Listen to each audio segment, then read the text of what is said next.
Hello guys. இப்போ பார்த்தீங்கன்னா நம்ம இந்த ஈவெண்ட்டில் வந்து நம்ம டீம்மேட் எல்லாம் சேர்ந்து உள்ளே இருக்க ஈவெண்ட் ஃபுல்லாக கிளியர் பண்ணியிருக்கோம். அடுத்தது வெளியே அவுட்டரில் இருக்கவங்களாம் போடுறது ட்ரை பண்ணியிருக்கோம்.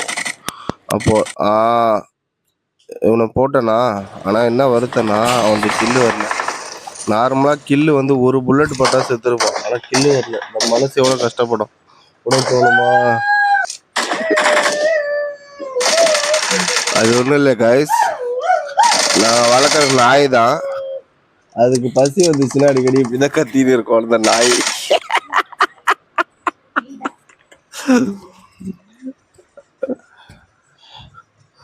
கைஸ், பாட்டு கிடைக்கிறது எவ்வளோ கஷ்டம், பாட்டு கிடைச்சா எவ்வளோ ஒரு ஜாலி வரும். இப்போ பாருங்க கைஸ், யாரும் டென்ஷன் ஆகாதீங்க. ஆனால் அடிக்கிறதெல்லாம் பாட்டு தான். இனிமேட்டு போடு அந்தமாரி ஒரு 4 பாட்டு தொடர்ந்து போடு யுசியில். அப்போ தான் லேண்ட் ஆகிருப்பேன். இருக்கிற புல்லட்டை வச்சுன்னு போடுறதுக்காட்டி நான் பட்ட பாடு இருக்கேன். 10 புல்லட்டு தான் கைஸ் இருக்கும். அதுக்காட்டி என்ன ஆப்போசிட்லேருந்து போட்டுருவானுங்க ஈவெண்ட்லேருந்து. அது வேறு விஷயம். நம்மளுக்கு என்ன ஹாப்பினஸ்ஸு, நம்மளுக்கு தேவை கில்லுக்கு தேவை பாட்டோ பிளேயர் ஆச்சு நிறைய கில்லு வராது.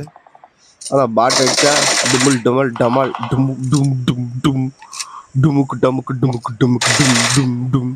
போடு 1 2 3 போடே போங்க வீட்டுக்கு போங்க, எல்லாம் வீட்டுக்கு போங்க.